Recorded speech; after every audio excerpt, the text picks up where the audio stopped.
Oh, boy, I sure like this country around here. All the trees. They smell good. Everything looks like it's just been scrubbed. It's probably as muddy as any place else when it rains. Mr. Matthews, how did you happen to decide to come to Millwood? Well, sis, I don't suppose you ever had to watch a good farm blow away right out from under your feet. No. Well, it ain't pleasant, watching all your work go for nothing. The children's mama was sort of in love with the place, and she wouldn't give up. But after we collected the money from the insurance she persisted in carrying, why, we just up and sold out. Must have been hard to leave old friends and neighbors. Oh, those folks weren't as neighborly as a man might expect. Say, you know that ad you had in the Farm Journal? Sounded to me just like something I've always wanted. Except that it'll take nearly all the money we Debbie. have to pay. We're here to see if it's all you cracked it up to be. It's just the carburetor, the float's sticking. Carburetor. The float's stuck. Well, anyway, it isn't a tire.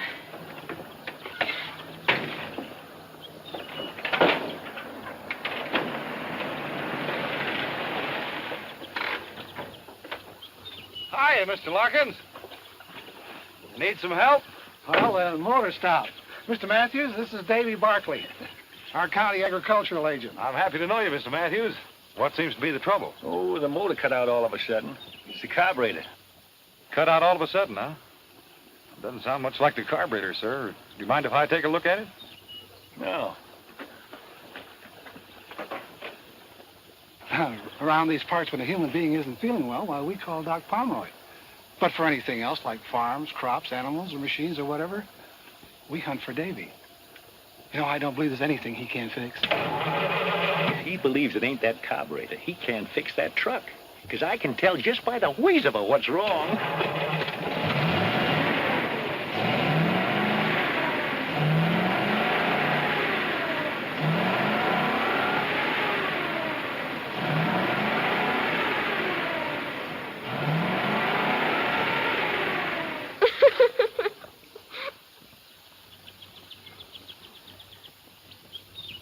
Well, Davy, what'd you find wrong? Nothing.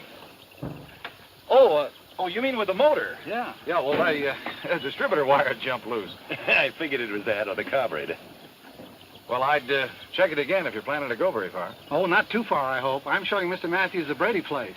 And if it suits him, we'll have some new neighbors. Say, that's fine. It's a good farm, Mr. Matthews. Yeah, that's what Mr. Larkin tells me. But I'll know better when I see it myself. Well, Davy, thanks for your help. Yeah, thanks. I'd like to come by and see you after you get settled, have a talk with you. Sure, Barkley. Anytime. That is, provided we buy. Well, we'll try to make you feel welcome. You do, sir.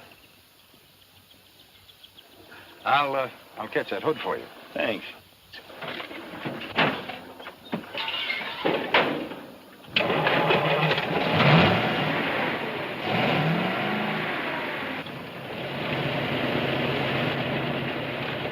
Thank you. So long, beautiful.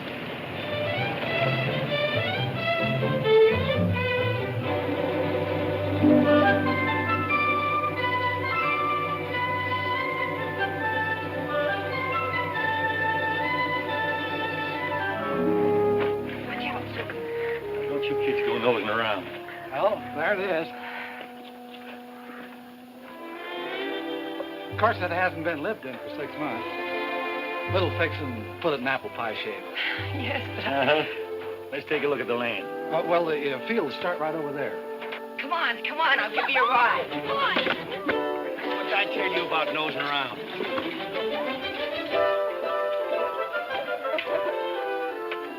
Well, there's your big field. 80 acres. Runs over around behind that barn. There's 10 acres of fine timber on top of that hill. And over and back is Catfish Creek. I caught some big ones there when I was a boy. What else you got to show me? Well, there's some nice grazing land I'd like to have you see. Then after that, we could take a look at the buildings and the inside of the house. Fine. Oh, whatever furniture you see goes with the place. All it needs to make it a home is people. I feel sorry for houses without people in them. Hey, those kind of thoughts belong to a poet. Oh, but Abigail's our poet. You know she can put words together that rhyme the first time. Can't you, honey? It just comes natural to me. That's quite a gift. Papa, can Mr. Larkin show me the kitchen? I guess so. Why, surely, right this way. There's a range goes with it. Good. Now you got your stove, Debbie. Needs a bit of polish, of course. Yes. Well, what do you think? Also, I think it just about fills the bill. But, you know, I'm a great believer in the democratic process. A family, Mr. Larkin, is just like a nation. Everybody in it should have his or her say. Now, I wouldn't think of imposing my will on important decisions that affect all of us. What we do is hold a meeting and vote on things. And whatever the majority rules, that's what we do. I'll show you what I mean. All right, the meeting will come to order. Now, we've seen the farm and the house, and I've told you the terms. Now, I'd like to hear a motion that we buy the place. I make a motion that we buy it. Do I hear a second? I second the motion. No discussion? All those in favor, hold up their right hands.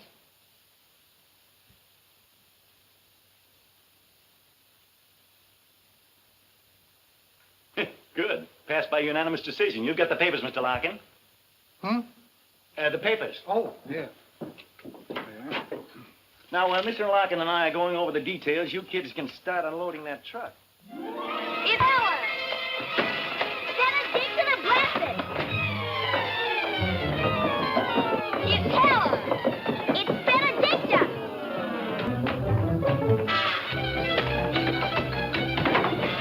Benedicta! Let me off! Benedicta! Susan, Abigail! Stop that fighting, do you hear? Now what started this one? She wants to get named Helen! Get what named Helen? Benedicta the Blessed is going to be Helen! Susan!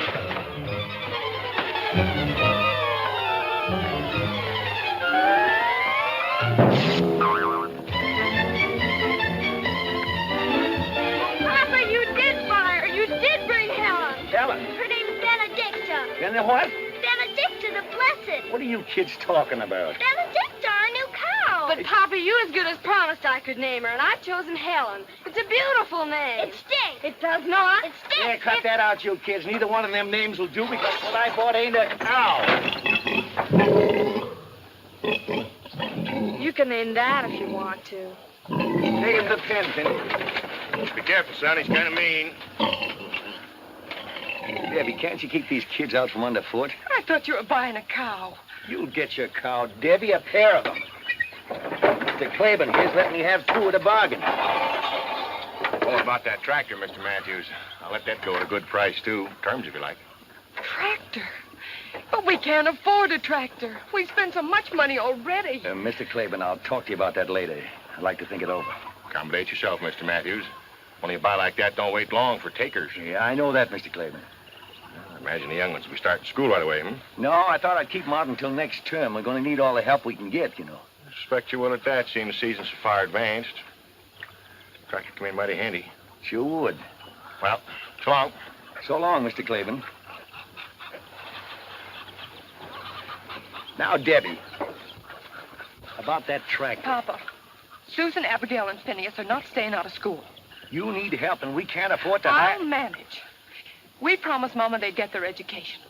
Phineas can help you before and after school, and the girls and I'll divide the chores. We'll hold a meeting and decide. No. They're going to school.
to get by and go home.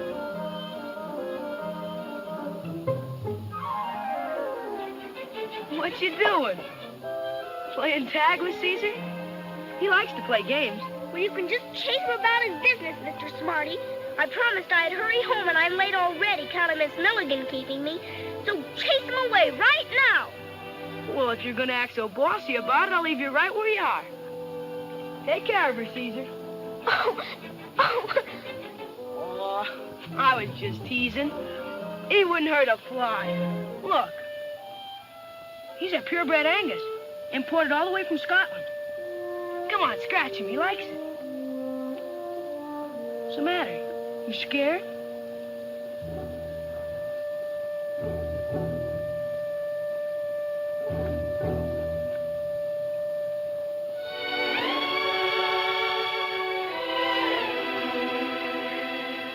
Did he really come all the way from Scotland? Sure he did. Cost me more than $1,000. $1,000? And he's yours? Sure he's mine. All the cattle in his pasture are. I raised them. You mean they really belong to your father and he let you pretend they're yours? Well, I mean, no such thing. They are mine. Dad gave me 2 Angus calves for a start. I paid him back a long time ago. Say, you're one of the new kids who just moved around here, aren't you? Yes. What's your name? Susan Matthews, what's yours? Peter Wexford. But everybody calls me Buzz. Why? Well, I don't know. Unless it's because... Because he's got bees in his bonnet. What are you doing here, Jessie?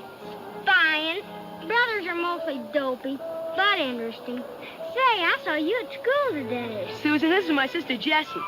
Jessie thinks I couldn't find my way home without her. You couldn't, you're dopey. And you're an undersized snoop. Well, I can't stand here wasting my time talking to girls. I gotta get the cattle headed home for their supper. I'm grain feeding them to put weight on. I've got to get home, too. Come on, I'll open the gate for you. And all these cows and Caesar, are they really yours? I told you they were, didn't I? Well, bye, Buzz. Bye, Jessie. Bye, Susan. Goodbye, Susan. See you in school tomorrow. Bye.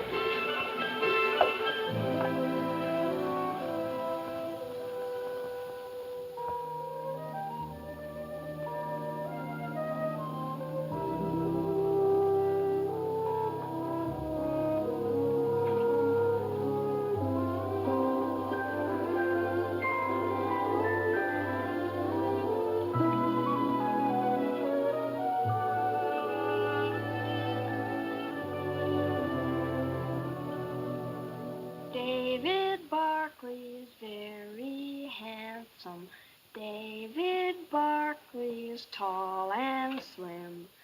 David Barkley is very handsome. That the girls all fall for him. What kind of a song is my little girl singing? Something she just made up? What, Papa? That song you were just singing about somebody named David Barkley. Why, I hardly knew that anyone would hear it. But surely you remember David Barkley, Papa. He's the county agent. You know, the man that knew more about your truck than you did. The one that stared so at Deborah. What about him? Why, nothing, Papa. At least nothing that means anything, I'm sure. Well, if it doesn't mean anything that all the girls fall for Mr. Barkley, why don't you tell us what you know? I'm sure we'd all like to hear. I don't know how Abigail would know it, but I think what she wants to tell you is that I met and talked to Mr. Barkley in Millwood today. Henry Larkins told me when he delivered the groceries. It'd be much nicer, Abigail, if when you wish to tell things on the rest of us, if you'd be more straightforward about it. Oh, I don't want to even think what's going to become of us if these suspicions and bickerings keep up.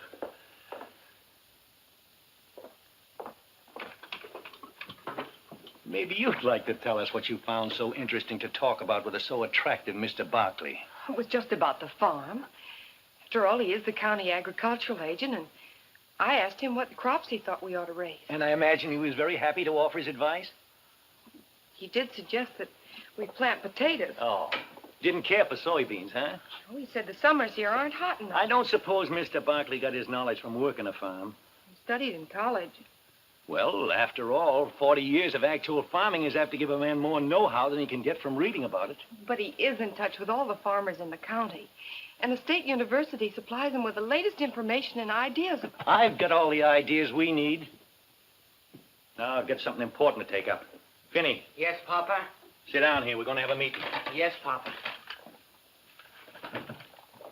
Meeting will come to order. Now, before I get to what I have in mind, has there anybody got anything they want taken up? All right, Susan's got the floor. Speak up. Papa, I'd like to borrow enough money to buy 2 lambs. Like these. I want to raise them for my very own. When they're grown, I can sell the wool and pay you back. And after a while, I'll have a lot of them, like Buzz. Buzz? Buzz Wexford. His papa gave him 2 calves, and now he's got a whole herd. And a prize bull named Caesar, worth more than $1,000. And they're all his very own. Only I want to raise lambs. Please, Papa, may I? I met Buzz. He's a swell guy. One fella told me that Buzz made over $800 last year just from his cattle. I think that's a good idea, Susan. There's something in this far more serious than the borrowing of money to buy 2 expensive lambs. And I'm surprised at you, Deborah, and you too, Phineas, that you didn't notice it before you spoke up. Well, Susan, we put your idea to a vote, but I've got to go against it because I think it's purely selfish. I don't suppose you understand that, for if you did, you wouldn't want to go on possessing things all by yourself and shutting the rest of us out. Or is it that you don't want to share because you don't love us like we love you? Well, you heard Susan's plan, the discussions about it. Now we'll put it to a vote. All those against. Shouldn't those in favor vote first? What difference does it make? Those against.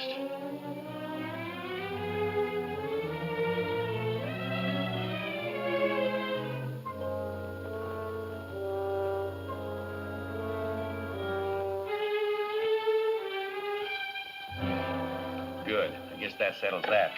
Now, if there's no other business, I got a plan I'd like to propose. One that'll be good for all of us. You know we need that tractor, Mr. Claiborne's, in the worst way. Of course, he'd be willing to rent it to me, but you know we believe in owning things outright. Well, wouldn't it be better to rent it? I believe I can make out a way we can buy it. How, Papa? We'll cut that timber at the top of the hill and sell it for lumber. I've already spoken to Mr. Gale about it at the lumber mill, and he's willing to pay us a good price for it. And then we'll make a down payment in the meantime.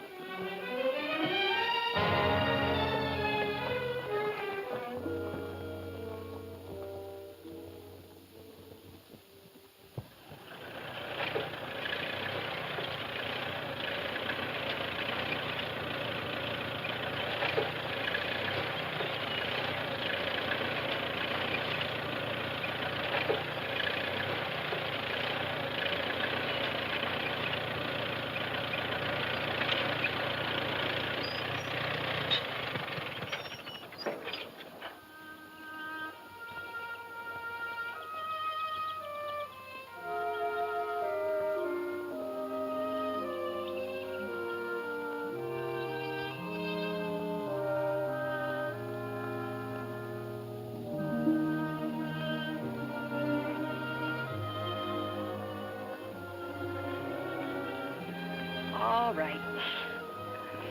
Out with the baby. What's wrong? He isn't fair. Papa isn't fair.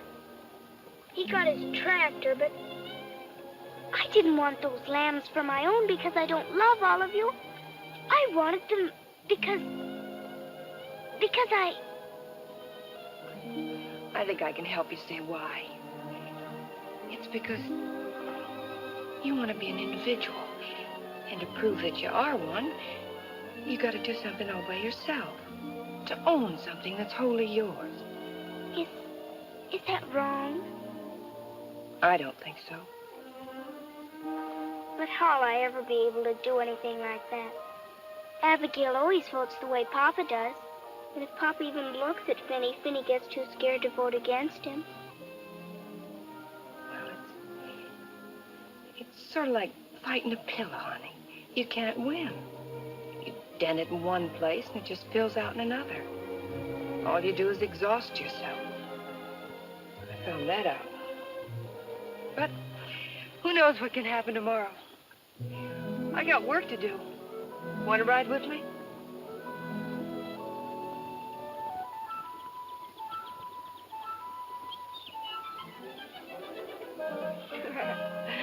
That's better.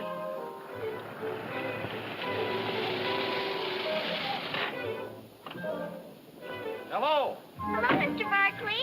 Hello. How are you, Susan? Hi. I hate to do this. Miss Matthews, with the power vested in me by the United States government, I must ask you to keep an eye on the show. Why, Mr. Barkley, what do you mean? I mean that a certain young farmer named Buzz Wexford found your sister trespassing in his pasture and frightening his prize bull, Caesar. No. So that since that day, neither he nor Caesar have been quite the same. That's a big fib. Susan, here's something I want you to look over.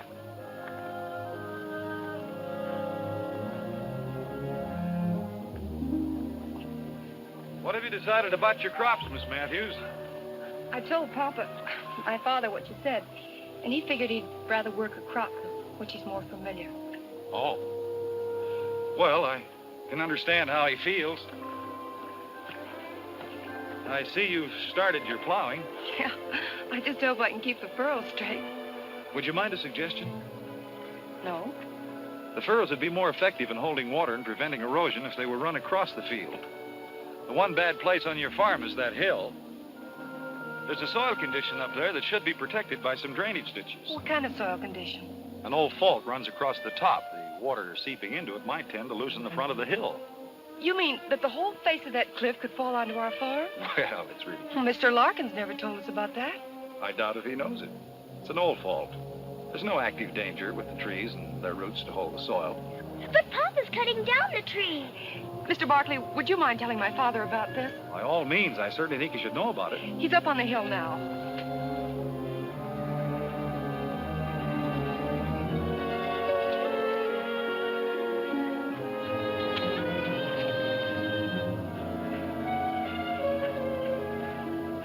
Papa! Look out, get back!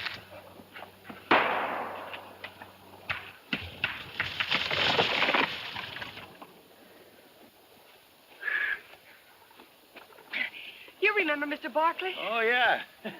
What's on your mind, Barkley? It's about these trees, Mr. Matthews. I'd suggest you leave them standing, sir. I expect you county agents have got to make some sort of suggestion in order to hold your jobs. Well, if you don't mind, I'd like to show you something, sir. It's right over here.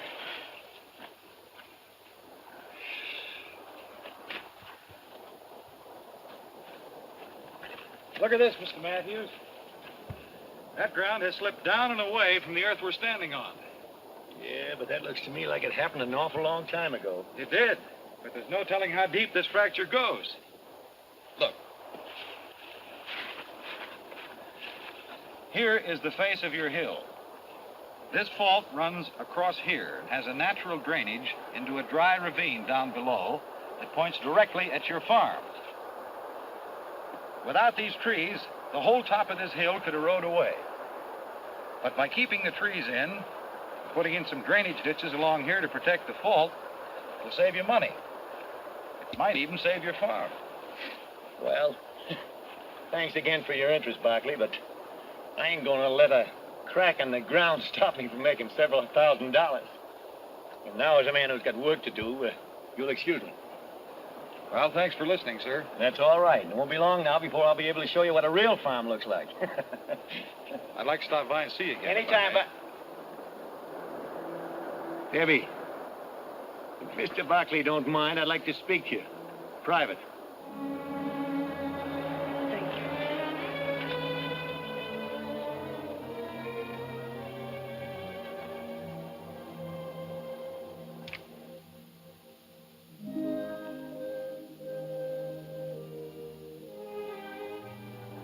Mr. Barkley! Mr. Barkley! Can I... May I walk to your car with you? Well, don't you think it might cause people to talk? There aren't any people. Oh, well, in that case, come along. Is Deborah a steady boyfriend? Deborah? What's so surprising about that? She's a very pretty girl. Deborah? Well, yes, don't you think so? No. You can take my word for it. She is. She is? Mm-hmm. She, ever go out with any of the fellas back where you came from? Only Charlie Gidget. Charlie Gidget? What did he look like? Oh, he was tall and kind of skinny. And his teeth stood out like this. He didn't have much hair. Sounds kind of unattractive. Did Deborah like him? I don't know. She laughed at everything he said. How many times did she go out with him? Just once.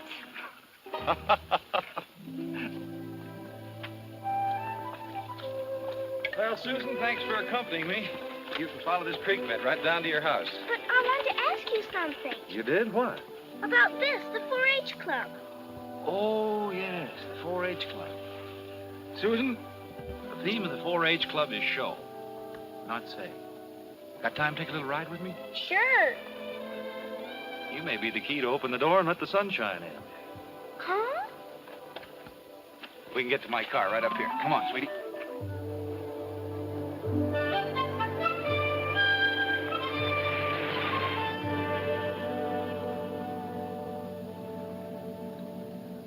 That's a funny name for a club.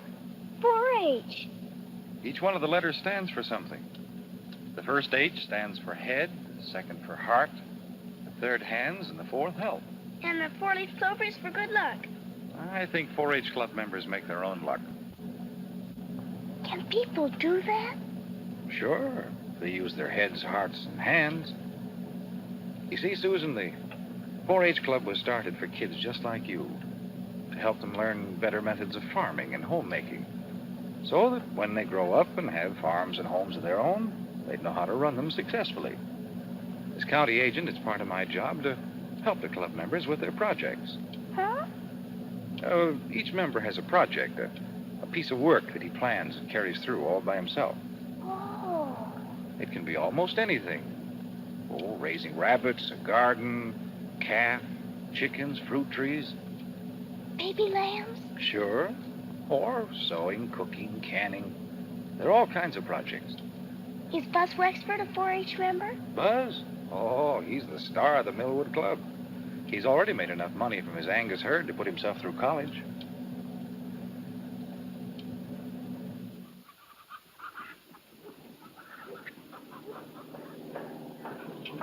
They look fine, Del.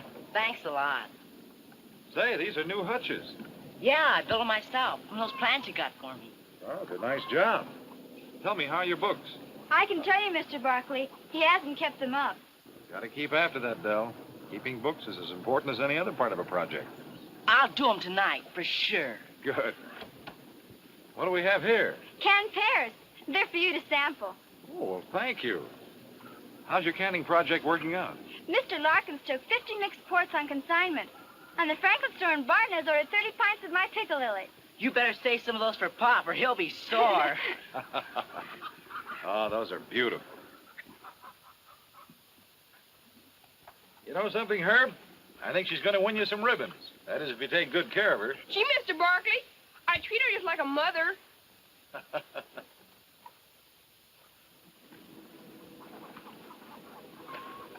Did you get the lime I suggested, Roberta? Yes, and I used the proportions you gave me. Does my garden look good enough to win an award? Well, Later, I mean. it probably will if you work like the Dickens. Oh, I don't mind doing that. You see, this is mine. It's something I've done all by myself. The things you create for yourself always give you the most satisfaction. And you've got the makings of a fine garden. Mom and Dad are so glad you talked me into joining 4-H, Mr. Barkley. I wasn't very happy before. Well, 4-H is happy you joined. Susan, there's one more place I thought we might stop. Benny Tilton's project's raising sheep. He's got a couple of fine lambs I promised to look at. No, I don't want to see them. I want to go home. Please. Okay, sis. Home it is.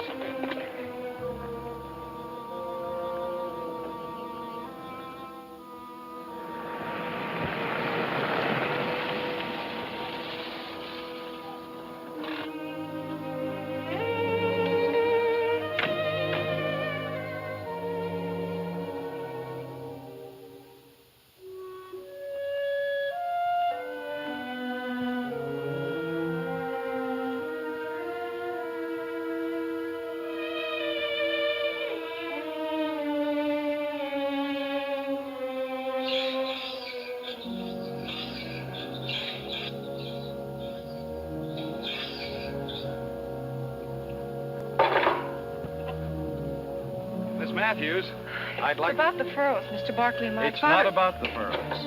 We're having a dance in town Saturday night, and I wondered if you'd like to go with me. I'm afraid that'd be impossible. Why impossible? I don't like to toot my own horn, but most folks around here think of me as a pretty solid citizen. The remark wasn't meant to be personal. My invitation was... It's just that social activities don't interest me. Wait a minute. I'm not speaking now as county agent.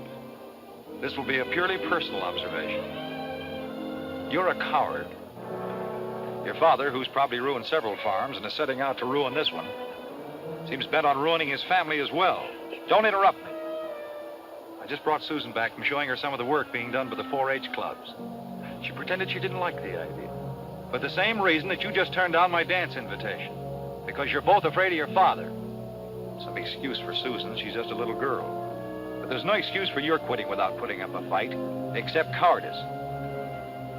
Mr. Barkley, if you don't get off this property right away, I'll run you off with this tractor. You haven't got the gumption, Miss Matthews.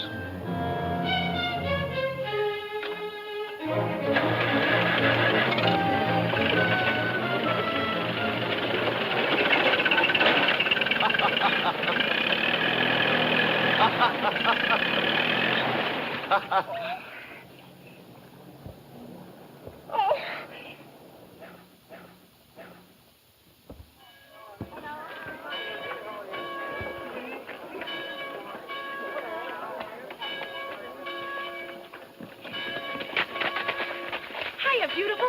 Hiya. Stick around after church. I got something I want to tell you. I can't talk now. I have to pump up the bellows on the organ. Don't forget.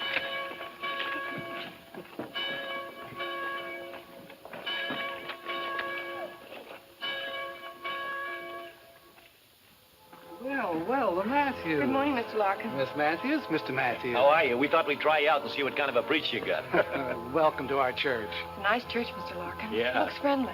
But we mean it to be. Our Reverend Benton is less given to preaching at us than talking to us. We like it that way. I'll show you to a seat.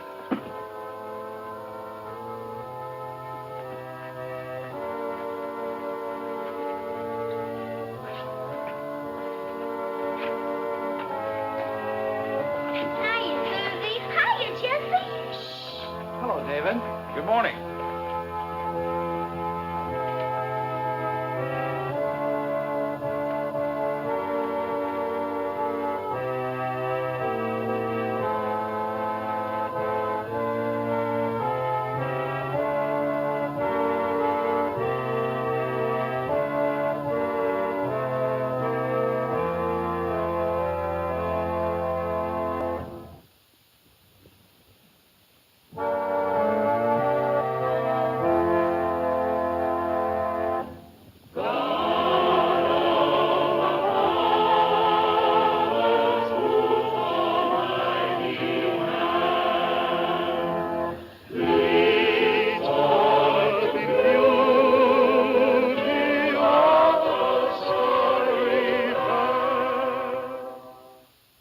sermon today is inspired by the story of Moses and the promise that God made to him.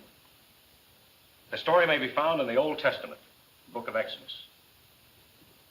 The promise was that if Moses and the Israelites, who were suffering cruelties and slavery at the hands of the Egyptians, would but have faith, God would show Moses how to lead them out of their bondage into a land of milk and honey. It was the promise of a new life, a beautiful green promise. But before it could be fulfilled, there was a sea and a wilderness to be crossed, thirst and hunger to be overcome. The fulfillment, you see, had to be earned.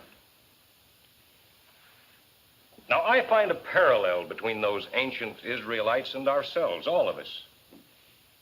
We, too, are in bondage, lashed with the bullock-hide whips of ignorance, shackled by the iron chains of the unknown.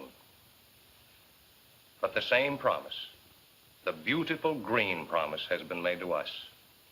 Only the sea of doubt, the barren desert of illiteracy, the hunger of bigotry and the thirst of incompetence stands between us and freedom, between us and the land of promise.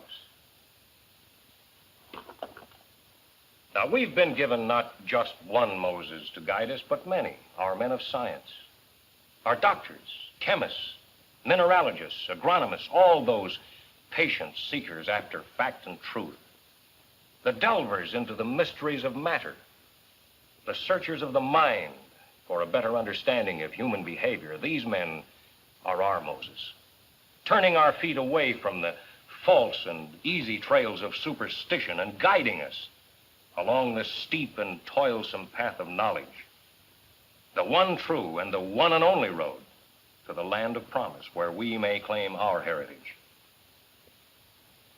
To my mind, the really sinful man or woman is the one who, through bigotry and ignorant pride, refuses to learn, and calling his ignorance virtue, tries by self-made rule and by scorn to keep all others from learning.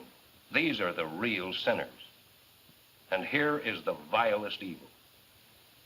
To feed their ego, to disguise their inadequacies, to hide their quaking fears, they sneer at the new, revile the experimenter, and deride the pioneer, and then hypocritically defend their actions behind the fog-bound fortress of intolerance.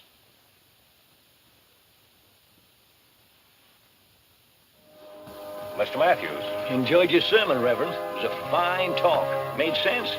Thank you, Mr. Matthews. I'm glad you could accept my invitation to attend our service.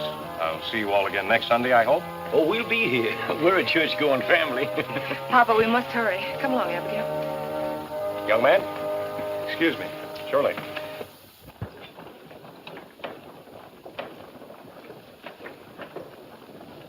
Hey, Susie! Susie Matthews! Hey, wait! Told you I wanted to see you after church. I forgot. That's the way it is with me. I just don't make any impression on girls. What I wanted to tell you is that my mom, she and Reverend Benton are the leaders of our 4-H club, would like to invite you and your sister and brother to our club's masquerade party. Of course, the party's about 5 weeks away, but I thought I'd better speak early before you met some better-looking guy. Is it a date? I know he's kind of homely, but please say yes, or he'll have to invite some awful-looking pill. Besides, Mother said I could serve some of my drop biscuits. Oh, no, not those. I dropped one once and like to broke my foot. He likes to exaggerate. If you let go of one of my biscuits, it'll just float in the air. How about it, Susie? Will you come? They'd be very happy to come to your party, Bud. And thank your mother for the invitation. Good. There'll be a swell gang there, and I'll make it a personal project to see you have a good time, cutie. You ought to wear those things, Butterfingers.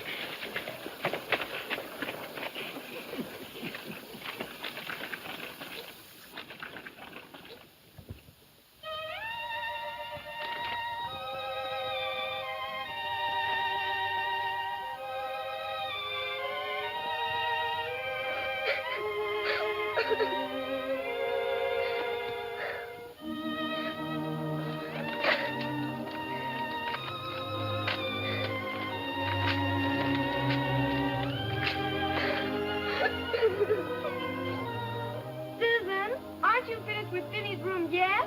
You gotta help me straighten up Papa.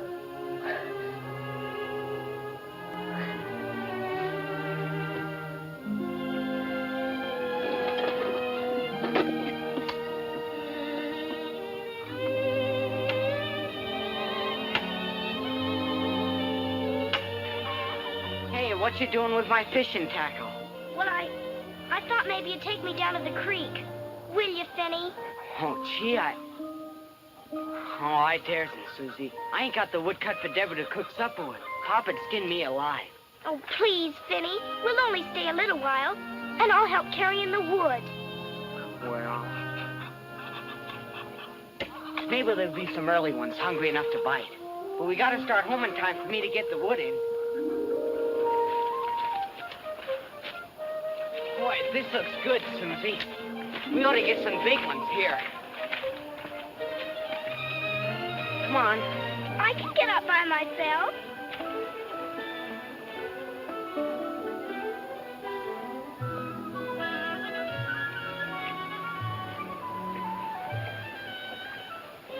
Oh, this is swell. Hand me the worms.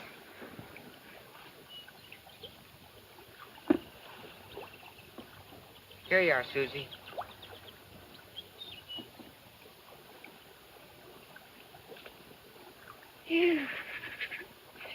I'll do it for you. No. It isn't fair to let others do an unpleasant thing you can do for yourself. Just because it's unpleasant.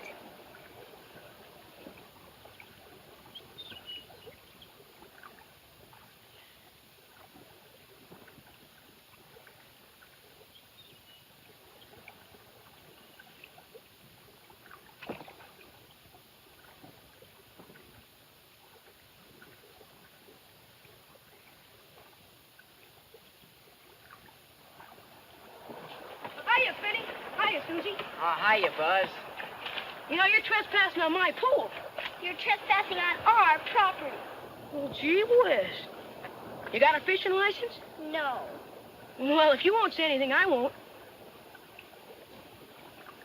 You're fishing in the wrong spot. Right over there under that bank is the grandpappy of all catfish. There is? Come on, I'll show him to you. I like it where I am. She got the colic or something? Come on, show me the catfish.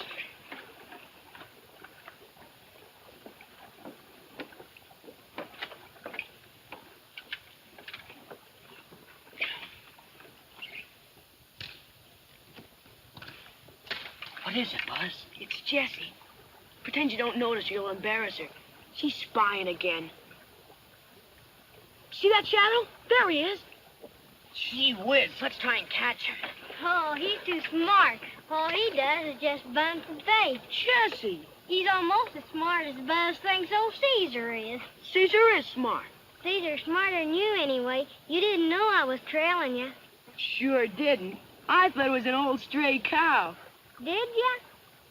Homer says you're gonna enter Caesar in the state fair this fall. Are you, Buzz? He is if he wins at the county achievement day. Achievement Day? What's that? That's when all the clubs in the county compete. Whoever project wins gets the show at the state fair. Caesar wins that, I'll get to take him to the national show in Chicago. Boy, wouldn't that be something? Yeah. Of course, it ain't all up to Caesar. I gotta learn how to show him. Gotta be able to produce all the records of how much it costs to raise him. What he ate and all that. Those judges want to know everything. Well, I sure hope you make it, Buzz. I wish Papa would let... Finny, time for us to start home. Anyhow, no one could catch fish with all the jabbering that's going on.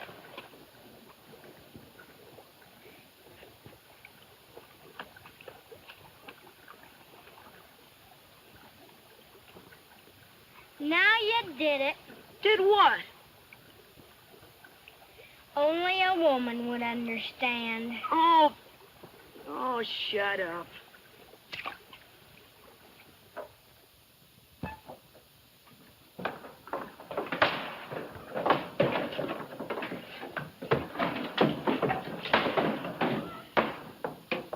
Yes, it's full, and I had to fill it. You just wait, Phineas Matthews, until Papa hears about this.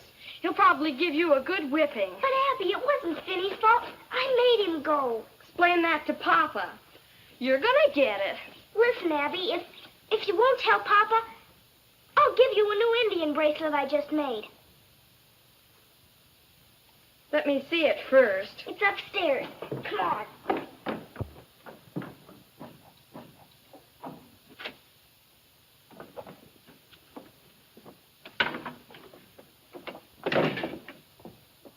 The bracelet will be mine for keeps, you know.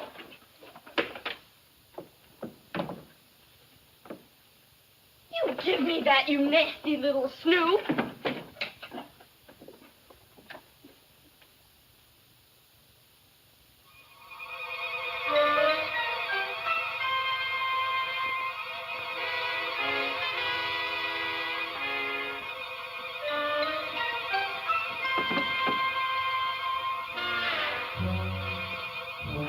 If you read that, I'll...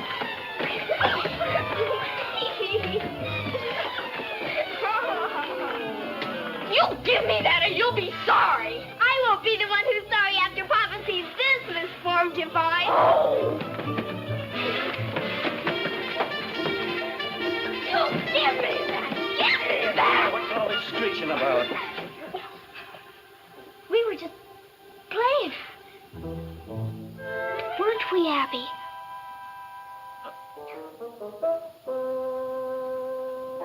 Why, yes, Papa. We were just playing. Well, I guess two healthy girls are going to make a little noise, but hold it down, huh? I'll go with you, Papa. There's something I want to show you. What? What a fine pile of wood Vinny cut for Deborah.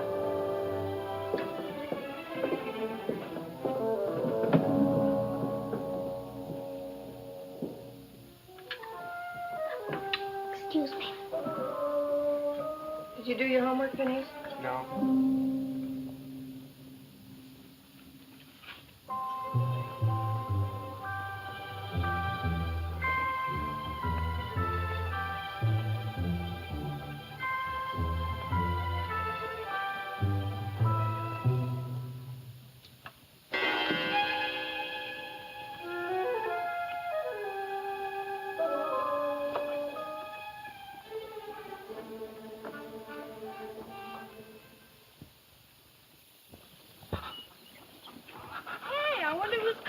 It isn't Mr. Barkley. Of course not. Papa'd run him off the place. Physician. What does that mean? Physician. It means doctor. Someone's sick.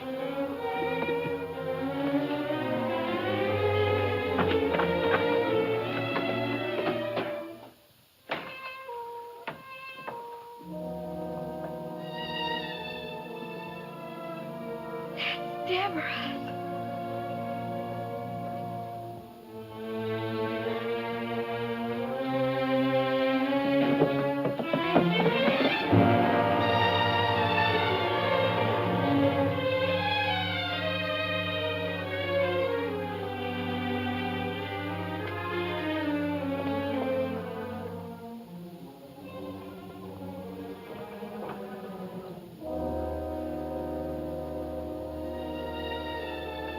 Tree fell on him.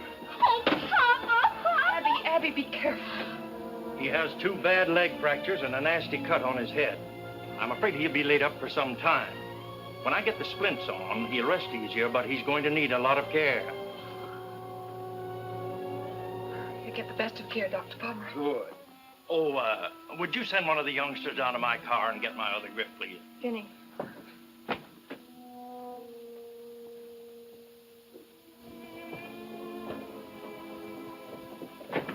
How's Papa? He's resting better since Dr. Pomeroy gave him those pills. Oh, what are we going to do? I don't We're going to behave ourselves for one thing. But with Papa hurt and not able to work, we'll lose the farm and this house, and we'll all be put in an institution. Oh, Abigail, will you please stop that sniveling? I got no intention of letting us lose this farm. I'm going to plant and harvest crops if it kills me. And you kids as well. I don't see how you expect us to do everything. Plowing and planting and feeding the stock and cutting down trees. And we're not going to cut down the trees. But Papa wants us to, and I'm afraid some of Papa's plans will have to be changed. You mean that almost the very minute that poor Papa is stricken helpless and maybe lying on his deathbed, that you're plotting to change everything he planned and ruin us? Abigail, now listen to me. No, I'm going to tell. I'm going to tell Papa everything. I'm glad I never took the notion to write for Dr. Lombok's secret lotion. I'd hate to have any friends of mine asking about my form divine. What on earth has come over you, Susan? Nothing at all. Except I'm pretty sure Abigail didn't mean it when she said she'd tell Papa everything.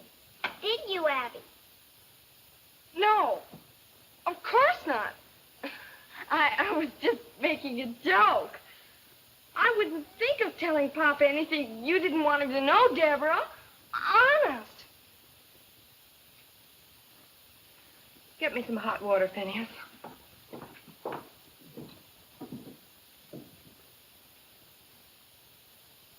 Of course, the children are in school, but they do help with the chores. So, as far as my father and the house go, I think we can manage. But it's the farm that bothers us. And I just thought that perhaps you could give us some advice on what we could best do. Well, if you could stay for a few minutes, a friend of mine is coming by who knows much more about farming than I do, I'm sure, and I think he'd be glad to help you. But maybe you know him, David Barkley. Oh, yes, I'm terribly sorry. I just remembered I have to go to Millwood before before Mr. Larkin closes the store. Closes? Why, you have all afternoon. Mr. Larkin's never closes until 6 in the evening. Help! Help! Help!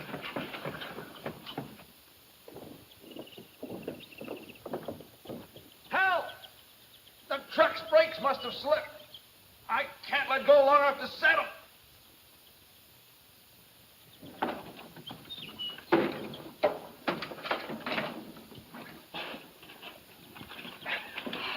Mr. Barkley, I can't... I owe you my life. I couldn't have held out much longer. I can't tell you how sorry I am. I was sure I set the brake. Forget it, Miss Matthews. But, Mr. Barkley, why didn't this rock hold back the truck? What?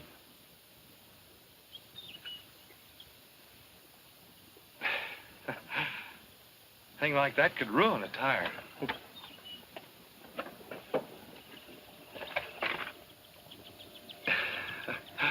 Hello, Susan.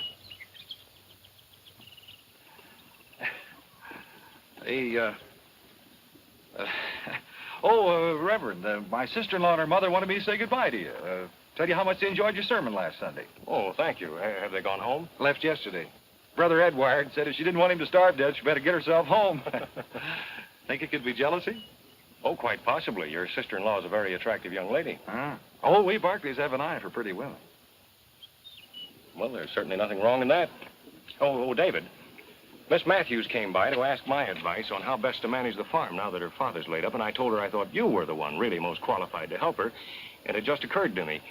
I think it would be a good idea if you'd go out to the farm right now, and then you could talk things over right on the spot. An excellent idea, Reverend. Excellent. Would you lead the way, Miss Matthews?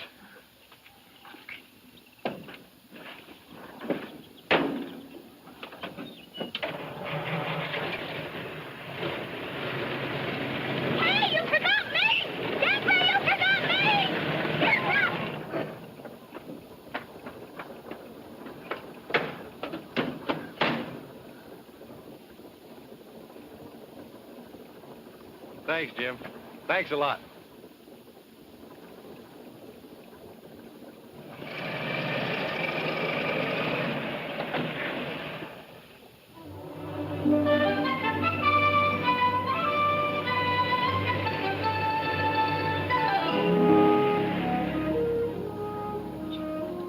Deborah? Yes? Debbie, could I join the 4-H club and have a project raising lambs? Oh, I know I was outvoted, but it wasn't really fair. Oh, please say yes, Debbie, please. Please. Well, we might just as well get hung for a lamb as a sheep. Only if your lambs cost too much, you'll have to choose some less expensive project. Oh, I don't know how much purebreds cost, but the minute we stop, I'll ask Mr. Barkley. He'll know. He's so pretty.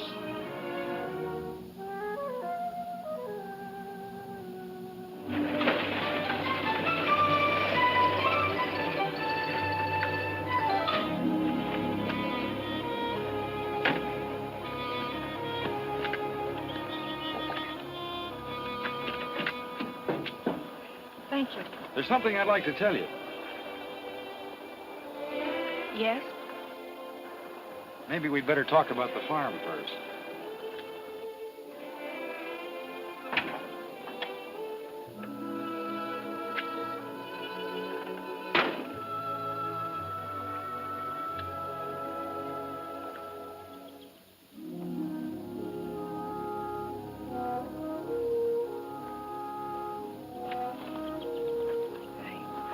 I shouldn't have let Reverend Benton talk you into trying to help me. No, but he didn't. What I mean is, standing here, I realized how crazy it was my going to him in the first place. Thinking I could handle things all by myself. It would mean a fight. I'm not the coward you think me, Mr. Barkley. It's just that, well, fighting when you haven't got a chance to win is, well, it's foolish. History's been made with that kind of fool.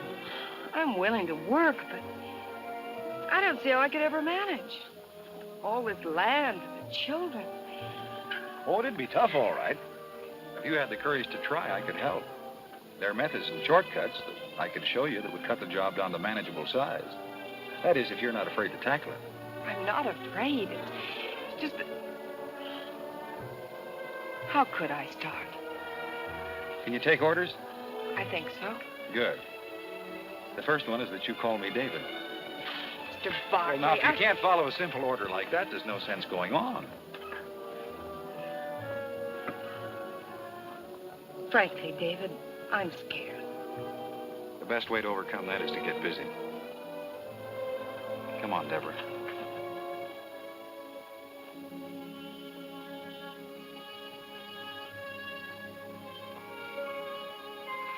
Gee whiz, Abigail. You'd think they'd run out of words after a while. Abigail?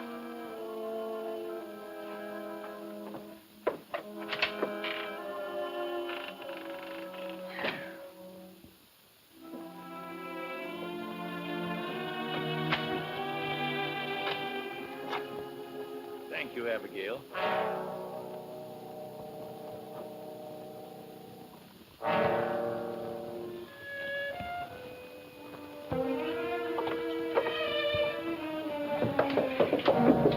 What have you been telling Papa? I haven't said a word to him. Cross your heart and hope to die? There, does that satisfy you? Deborah! Deborah, come up here. Deborah, you hear me? Yes? Yes, Papa.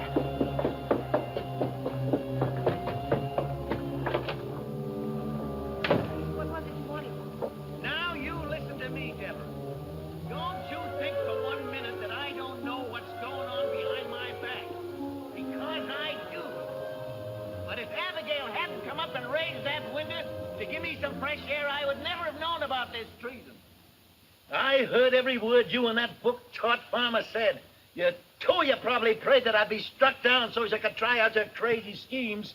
You're a Jezebel, that's what you are, a Jezebel.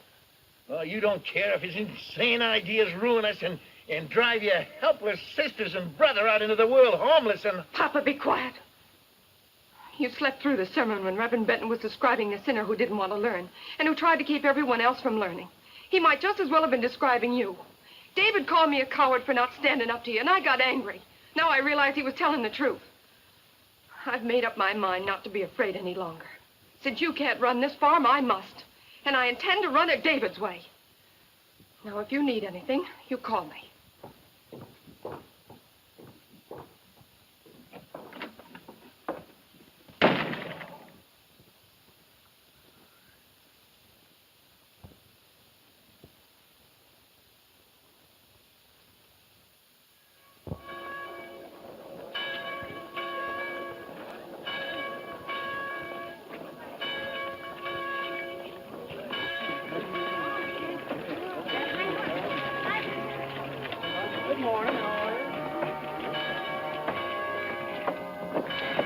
Susan.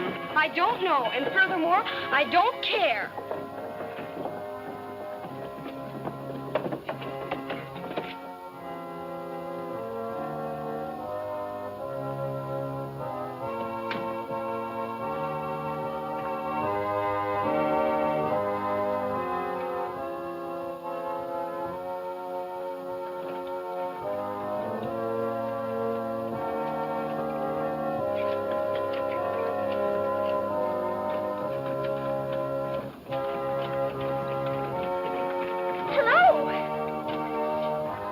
Doing in here? Oh, Buzz, I've got something wonderful to tell you.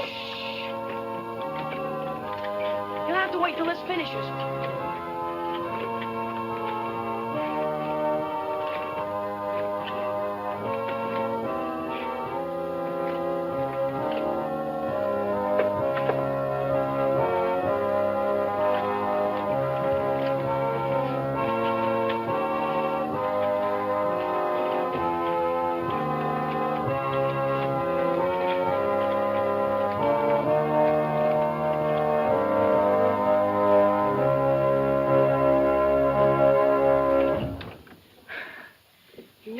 Sure uses a lot of air.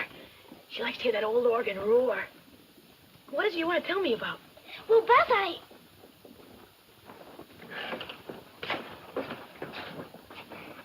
join the 4-H. Swell. You'll like it. What are you going to choose for your project? Cooking? No, sheep. Sheep? Deborah said I could buy 2 purebred lambs to raise. That is, if they don't cost too much. Do they, Buzz? Well, they're kind of expensive, Susie. How expensive? Well, real good lambs cost about $30 or $40 apiece. Is that too much? Hey, listen. Maybe you could borrow the money from Mr. Grinstead. Who's he? He owns the bank down at Millwood. Sometimes, if he thinks it's a good risk, he lends money to 4-H club members so they can start new projects. Buzz, do you think he'd lend some to me? Well, I can't say for sure. But once you're a 4-H, you can talk to David Barkley and get him to help. We'll give those members who have the longest distance to travel time to arrive before we meet again. Mr. and Mrs. Ralston wish me, on their behalf, to thank all the members of the church for their messages of condolence in the passing of Mrs. Ralston's... It's time for the first hymn. Please, Buzz, could I? Prayer meeting next Wednesday Well, evening will be held as usual at 8 o'clock. all right. You better hurry up and start your pumping, though. They're about ready to start. And keep that bobber up there, no matter what. I believe you will find Reverend Simmons' talk.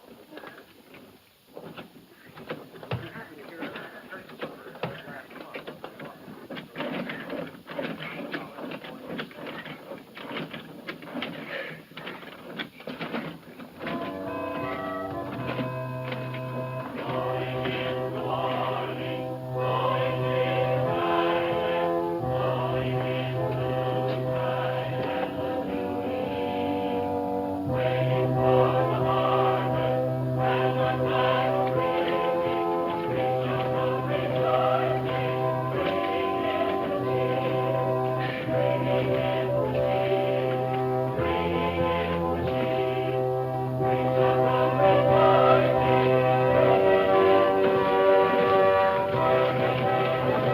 That's it. It's up there.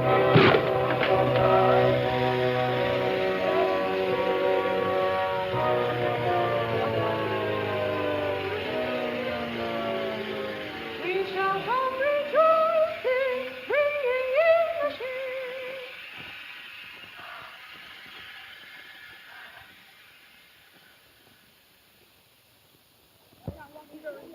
The fire burned all the cover off the north side of Strawberry Hill, leaving it bare and subject to erosion by rain. Excited? The Committee on Soil Erosion had planned to replant it with oats or barley, but we'd appreciate the county agent's advice. Thank you, Joe. I've had some information from the state director at the university about a new cover grass. The department would like to make some field experiments, so if the committee agrees, I'll send for enough seed to replant the hill. The grass is a rapid grower and has a deep root system. Miss Susan Matthews.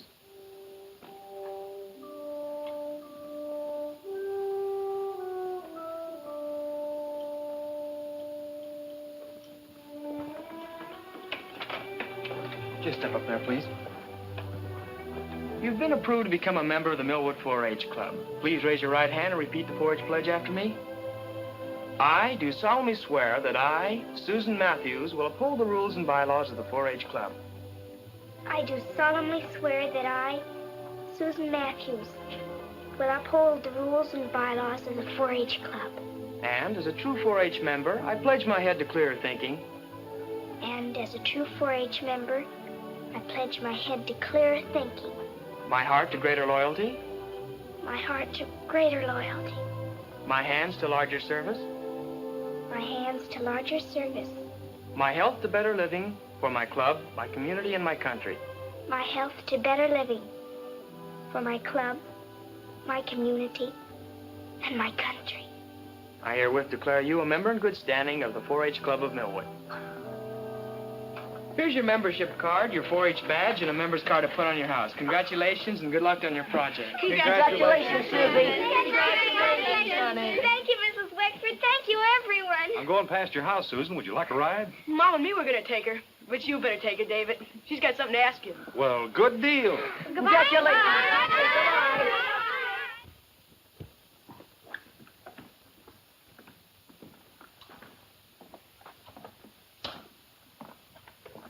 Good morning, Mr. Grinstead. This is Miss Susan Matthews, the 4-H Club member I spoke to you about. Susan, this is Mr. Grinstead. I'm pleased to meet you, Mr. Grinstead. Come in.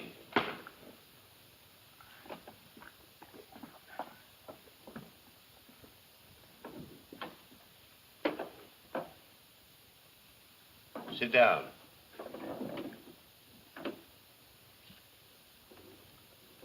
You belong to the 4-H. You want to make a project out of raising 2 purebred, caracal lambs. You have no money, no security, but you want to borrow money from my bank. That right? Yes, Mr. Grinstead.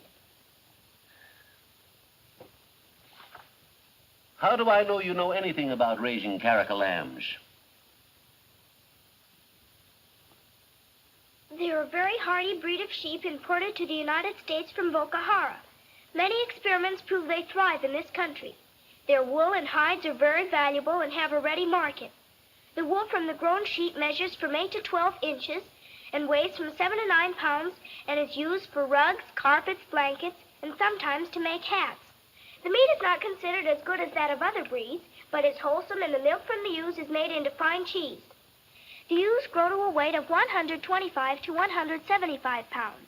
The rams from 150 to 200 pounds. My brother Phineas has promised to help me build a shed and feeding troughs. I'll raise 2 beautiful lambs, Mr. Grinstead.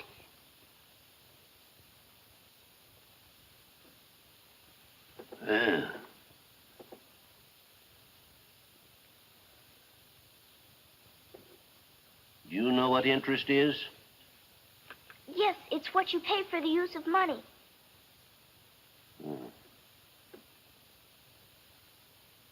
My bank charges 6%. Are you prepared to sign an agreement to pay that for any money you borrow? Yes, Mr. Grinstead.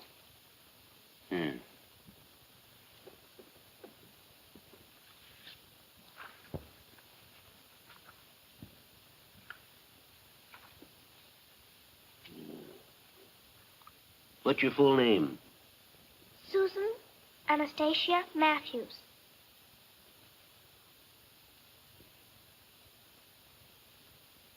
Your address? RFD number 3 Millwood. How much money would you need? $75.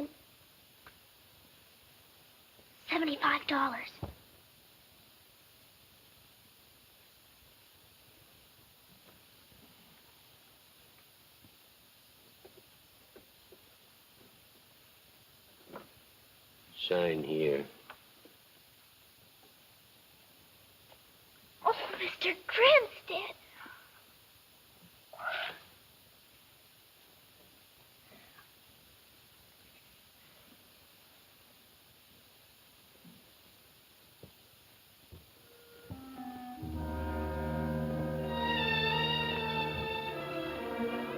Bobby, you're being very silly about things.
up in the woodlot on the hill. They got a power saw and everything.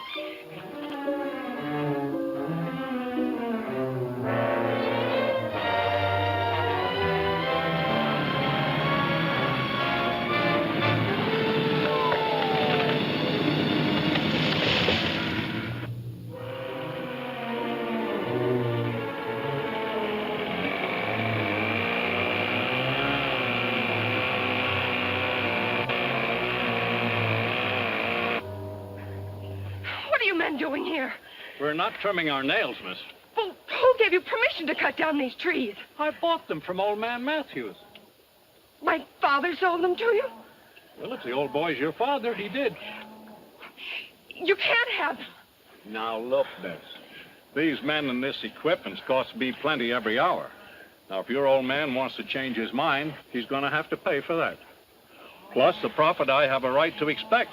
You bring me a check to cover it, I'll call off the men. And otherwise, no.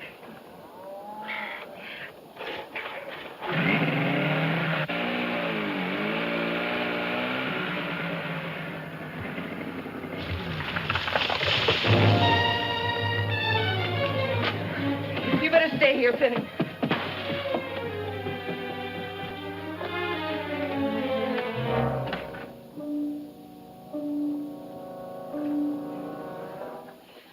That man in the woodlot. What about him? You sold him our trees. I did. We need the money.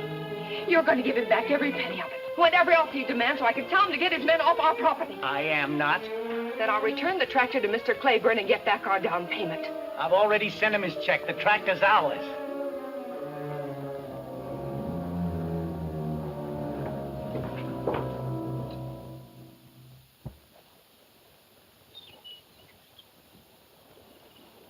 They just hadn't taken out all the stumps. Papa wanted him to. He planned to put in a vineyard.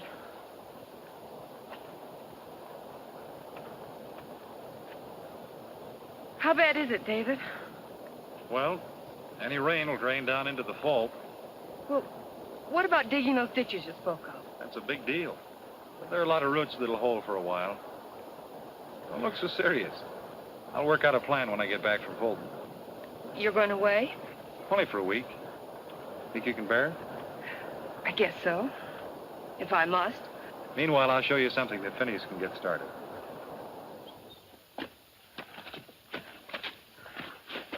Now, this erosion here funnels water right into the fault. Even if the fault weren't weakened, it still spills water into the dry creek bed that aims right at your farm. Well, after all my work, I don't want it all flooded out. Well, it won't be. Have Phineas put posts on each side, stretch wire in between. He can anchor it down with rocks. And it'll catch any rubble that comes down this way and gradually fill in. There's another spot over here. Now, Maurice, hold still and mind me. I'm your mother, you know. I expect to win a prize this fall if you don't learn to behave. I'm out here! You're always out with those lambs. Come on in and get your costume fitted, or you won't be ready for Buzz's party tonight. I'm coming. You think you can behave yourself while I'm gone? Very well, then. See that you do. I'm coming.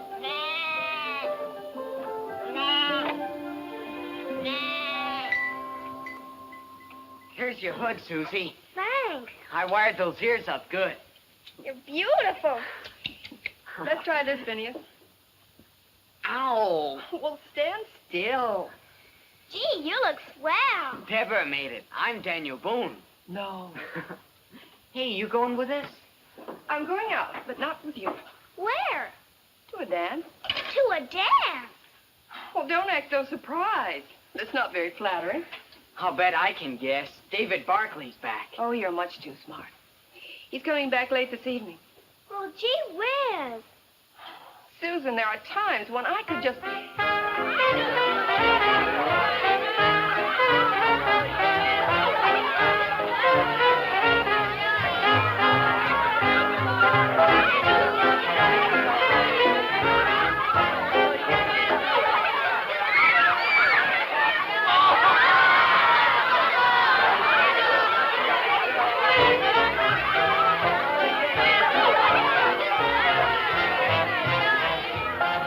Who are you supposed to be? Mom says she's a femme fatale. I am not. I'm Margaret Harry, the famous international spy.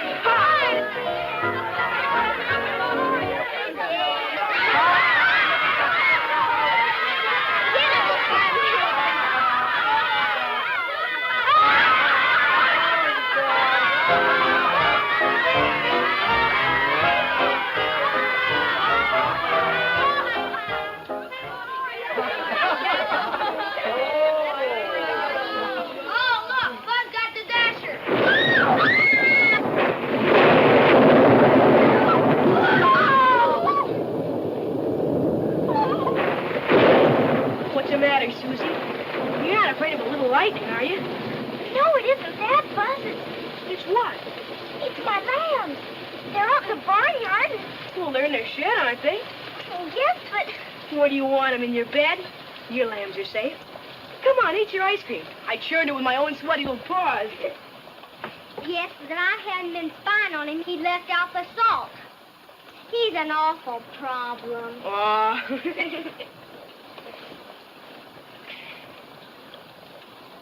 You want a tray?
Just a moment. It's storming so hard that Mr. Wexford and I think it's too dangerous for anybody to go home. Oh! He's helping me put up some beds now, and you can all spend the night. Let me show you how to do that. Ladies and gentlemen, Jiggling Jessie will now attempt to juggle the jiggling candle and the jittery match. Or so she says. Please, Vinny. Yeah? We can't stay here. We've got to get home. Oh, but I never heard rain like this. If anything should happen to my lambs, Oh, they'll be all right. Please, Vinny. Oh, but Deborah told us to wait for her and David. And, well, you heard what Mrs. Wexford said. All right, Vinny.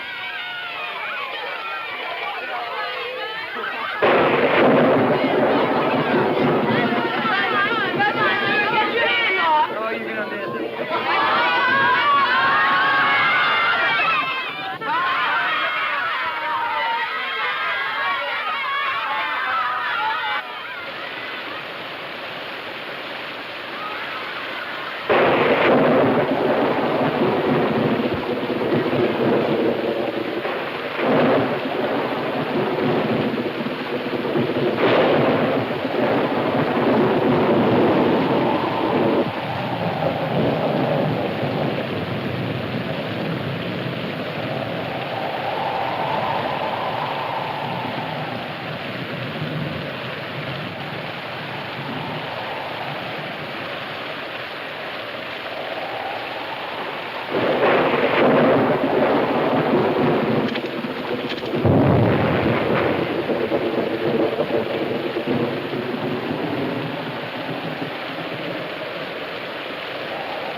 Deborah!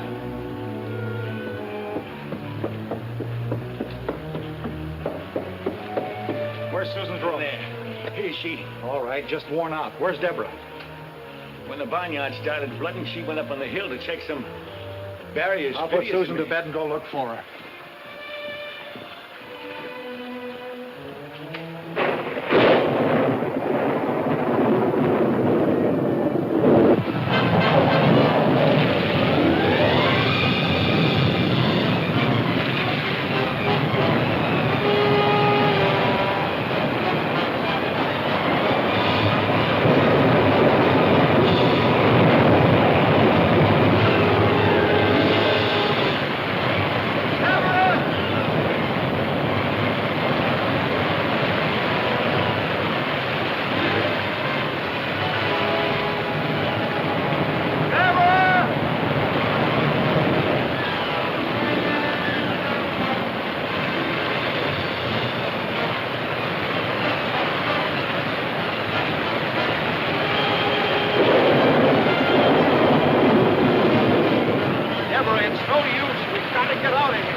I'll get you some breakfast, Susan.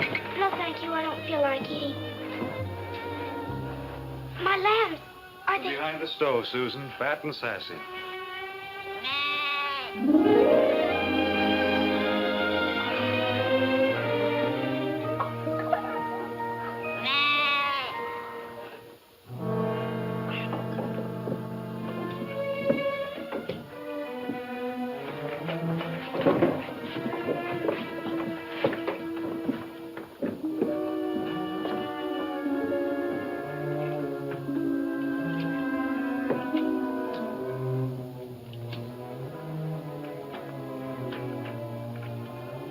Call a meeting to order.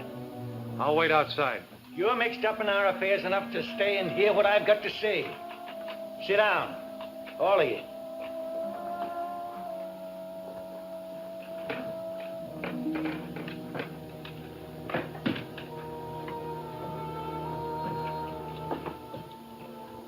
I guess even an ugly man can look in a mirror year after year and find satisfaction in what he sees.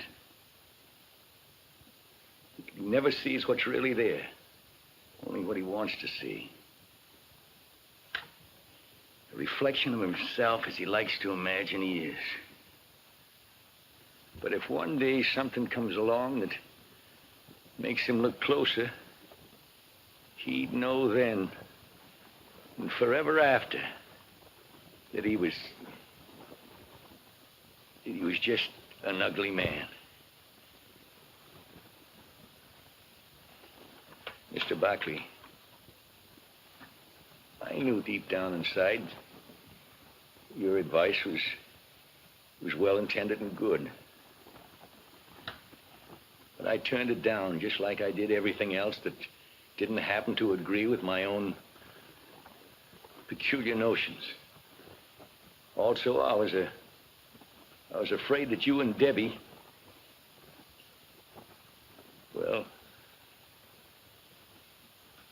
I was afraid of losing her and all the work she could do for me. I preached the idea of us all working and owning together because I was afraid to compete with others and show up my own lack of ability. I tried to hide all this, even from myself, behind what I was pleased to call a democratic process. If my judgment was bad and my methods unfair, I realized now that it's too late. We're in desperate trouble, all on account of my bullheadedness, without much hope of saving ourselves. But if you children could find it in your hearts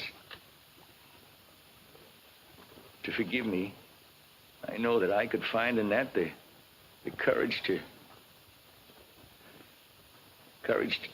try and make things up to you. We are standoffish. And don't worry. Everything's going to be all right.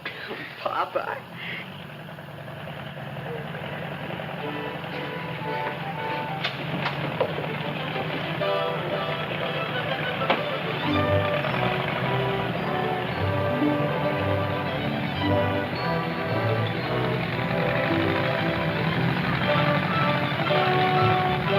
Come on, David. The 4-H gang's ready to start cleaning up. Yeah. What are you doing here? Men gotta eat. I made biscuits. We're ruined. You gotta show us where to start. Okay, Buzz, we'll start in the field behind the barn. Coming with me? Yes, David. You guys coming too? Sure. Well, come on, we gotta help. Get down, dead ratchet! Papa, take them right out. No.